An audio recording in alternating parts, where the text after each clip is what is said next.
Hello guys, welcome back to another movie review. Yes, we have a new release, Scream 6. Scream 6 is the latest Scream movie. Now, if you guys have missed it, I have watched all of the Scream movies, 1 to 5, in readiness for number 6. I've reviewed them all, done videos of them, and of course, tomorrow we will be having the ranking video from worst to best. But Scream 6, this is the latest one, the newest movie in the franchise, and again, directed by Matt Bettinelli, Alpin, and Tyler Gile.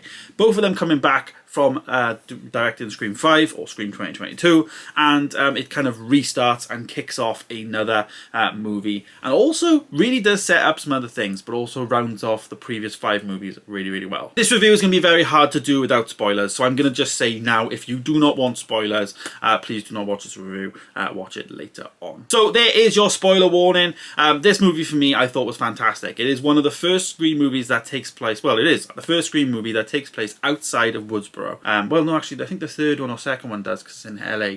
Anyways, this movie takes place in New York, so it's a very different like dimension and dynamic, I guess, to the entire Scream franchise. Most of it is always revolving around this Woodsboro town. If you don't know it, then you need to go back and watch, because basically it's all about that. So basically, Sam and her sister Tara, they flee Woodsboro after the events of number 5, and basically they just live in New York. Tara's in college, so Sam's there as well. They're keeping an eye on her, and Ghostface continues to follow them around.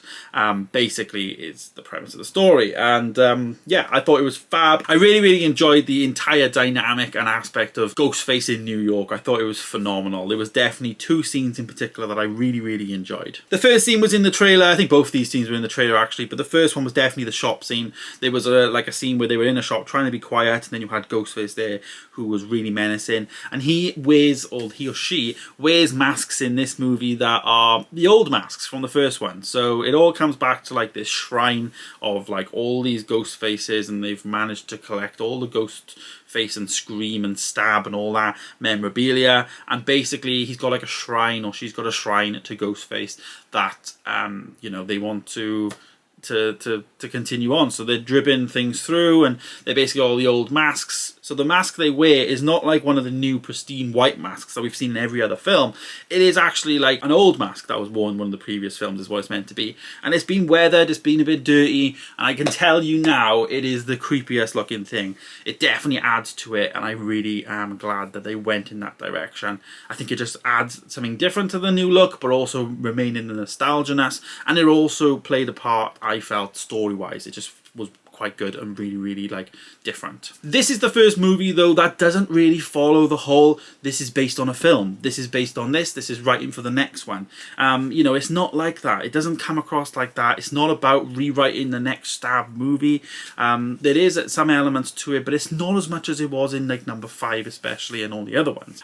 So this is one where it kind of continues on the story, but at the same time rounding off all the other stories, but then setting up something new, which is very similar to what I said in the review for number 5. We do get some continuing casts, and now, and as I keep saying in all my reviews, it's fantastic that the original actors, Courtney Cox, continues in this movie, but this is the first Scream movie where we do not get Neve Campbell playing at Sidney Prescott, and I'm all for that. I actually thought that was a breath of fresh air. I feel like we should have moved on from the whole Sidney Prescott thing many movies ago, but you know, in this case now, we've moved on, and I think that's kind of why it felt like the first 5 films, if not 4 films, were very similar and overlapped in plot-wise and character-wise and development-wise and all that, whereas Scream 6 felt like something totally fresh. The first time really since watching all these films that it just feels something different, and I am all for that. So rating this movie then, what have I given this as a score? I've given it a 4.5 stars. Really enjoyed the film. I thought it was fantastic.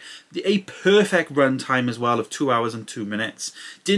Wasn't too long, wasn't too short, was straight to the point right from word go, and it ended off in a perfect way in my opinion. I thought the story was great. You know, they definitely could have, you know, definitely teased it for something else in the future, and they could have, you know, they could have ended in a particular way. There was a scene at the very end, again spoilers if I did give the warning, but there was a scene at the very end where Sam picks up the mask, and it's her father's mask, and she's basically like, what do I do with it?